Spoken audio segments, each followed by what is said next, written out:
ರೈತರು ಬೆಳೆದಂತಹ ಬೆಳೆಗಳ ಮೇಲೆ ಆನೆ ದಾಳಿ ಮಾಡ್ತು, ಹುಲಿ ದಾಳಿ ಮಾಡ್ತು, ಚಿರತೆ ದಾಳಿ ಮಾಡ್ತು ಅಂತ ಕೇಳಿರ್ತೀರ. ಆದರೆ ಧಾರವಾಡದಲ್ಲಿ ಜಿಂಕೆ ಕಾಟ ಎದುರಾಗಿದೆ. ಧಾರವಾಡದಲ್ಲಿ ಜಿಂಕೆ ಕಾಟ, ರೈತರ ಬೆಳೆಗಳ ಮೇಲೆ ದಾಳಿಯಾಗಿದೆ. ಹೊಲಕ್ಕೆ ನುಗ್ಗಿ ಸಾಲು ಸಾಲಾಗಿ ಜಿಂಕೆಗಳು ಬೆಳೆ ತಿಂತಾ ಇದ್ದಾವೆ. ಜಿಂಕೆಗಳ ಕಾಟಕ್ಕೆ ಈಗ ಅನ್ನದಾತರು ಹೈರಾಣಾಗಿದ್ದಾರೆ, ಪರದಾಡ್ತಾ ಇದ್ದಾರೆ. ಕಟ್ಟಿಗೆ ಕಂಬ ಹಾಕಿ ಪ್ಲಾಸ್ಟಿಕ್ ದಾರದಿಂದ ಈಗ ರೈತರು ಬಲೆ ಹಾಕಿದ್ದಾರೆ. ಧಾರವಾಡ ಜಿಲ್ಲೆ ಕುಂದಗೋಳ ತಾಲೂಕಿನ ಗುಡೇನಕಟ್ಟಿಯ ಮಂಟೂರಿನಲ್ಲಿ ಬೆಳೆ ಉಳಿಸಿಕೊಳ್ಳಲಿಕ್ಕೆ ಹಗಲಿರುಳು ಹೊಲದಲ್ಲಿ ರೈತರು ಈಗ ಕಾವಲು ಕೂತಿದ್ದಾರೆ. 2009ರಿಂದ ಇದುವರೆಗೂ ಅಧಿಕಾರಿಗಳಿಗೆ ಮನವಿ ಸಲ್ಲಿಸಿ ರೈತರು ಹೈರಾಣಾಗಿದ್ದಾರೆ. ಅಧಿವೇಶನದಲ್ಲಿ ಈ ಬಗ್ಗೆ ಚರ್ಚಿಸುವಂತೆ ಅನ್ನದಾತರು ಆಗ್ರಹ ವ್ಯಕ್ತಪಡಿಸ್ತಾ ಇದ್ದಾರೆ. ಸಾಕಷ್ಟು ಒಂಥರ ರೇರ್ ಕೇಸ್ ಇದು. ವಿದ್ಯಾಕಾಶಿ ಧಾರವಾಡದಲ್ಲಿ ಜಿಂಕೆಗಳ ಕಾಟ ಅನ್ನುವಂಥದ್ದು ತುಂಬ ರೇರ್. ಈಗ ಬೇರೆ ಬೇರೆ ಜಿಲ್ಲೆಗಳಲ್ಲಿ ಸಾಕಷ್ಟು ಆನೆಗಳಿಂದ ಬೆಳೆ ನಾಶ ಆಗಿದೆ, ಅಥವಾ ಚಿರತೆಗಳಿಂದ ಬೆಳೆ ನಾಶ ಆಗಿದೆ, ಕರಡಿಗಳಿಂದ ಬೆಳೆ ನಾಶ ಆಗಿದೆ ಅಂತ ಕೇಳಿರ್ತೀರ. ಆದರೆ ಧಾರವಾಡದಲ್ಲಿ ಜಿಂಕೆಗಳ ದಾಳಿನೂ ಕೂಡ ಆಗಿದೆ. ಜಿಂಕೆ ಅಂದರೆ ಸಾಕಷ್ಟು ಜನ ಇಷ್ಟಪಡ್ತಾರೆ, ಆದರೆ ಇವು ಅಷ್ಟು ಸುಲಭವಾಗಿ ಕಾಣಿಸ್ಕೊಳ್ಳಲ್ಲ, ಹೊಲದಲ್ಲೆಲ್ಲ ಕಾಣಿಸ್ಕೊಳ್ಳಲ್ಲ. ಬೇರೆ ಬೇರೆ ಪ್ರಾಣಿಗಳು ಕಾಣಿಸ್ಕೊಳ್ತವೆ, ಆದರೆ ಜಿಂಕೆ ಧಾರವಾಡದಲ್ಲಿ ಕಾಣಿಸ್ಕೊಂಡಿದೆ. ಮತ್ತೊಂದು ಕಡೆ ರೈತರು ಪಾಪ ಬೆಳೆದಿರೋ ಬೆಳೆಯೆಲ್ಲ ನಾಶ ಆಗಿದೆ. ಹೊಲಕ್ಕೆ ನುಗ್ಗಿ ಸಾಲು ಸಾಲಾಗಿ ಬೆಳೆ ಕೂಡ ತಿಂತಾ ಇದ್ದಾವೆ ಅಂತ ಗಂಭೀರವಾದಂತಹ ಆರೋಪದ ಜೊತೆಗೆ ಅಳಲನ್ನೂ ರೈತರು ತೋಡ್ಕೊಳ್ತಾ ಇದ್ದಾರೆ.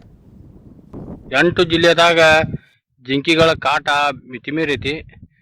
ಅದಕ್ಕೆ ಸಂಬಂಧಪಟ್ಟ ಇಲಾಖೆಯ ಅಧಿಕಾರಿಗಳು ಇದಕ್ಕೆ ಗಮನ ಹರಿಸ್ತಾಯಿಲ್ಲ.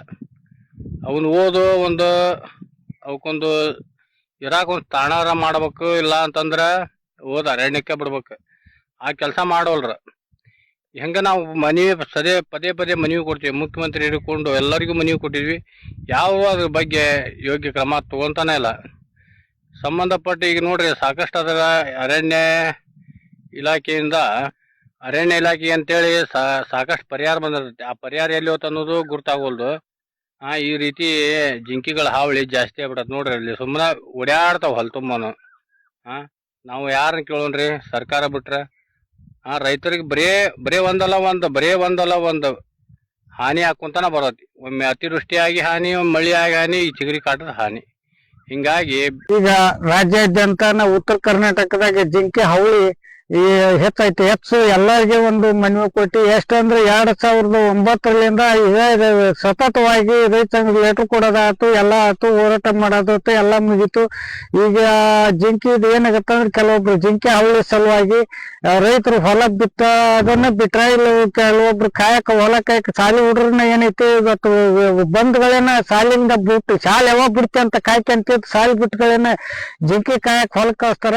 ಇವತ್ತು ಹಗಲಿ ರಾತ್ರಿ ಕೂಡ ಏನಾಗುತ್ತೆ ಅಂದ್ರ ಜಿಂಕಿ ವಿಪರೀತ ಕಾಟ ಆಗಿ ಇರೋದ್ರಿಂದ ರೈತರಿಗೆ ಎಲ್ಲರಿಗೆ ಸಮಸ್ಯೆ ಐತಿ. ಜಿಂಕಿ ವನ ಮಾಡ್ಬೇಕಂತ ಎಷ್ಟೋ ಸಲ ಮನವಿ ಕೊಟ್ಟಿವಿ.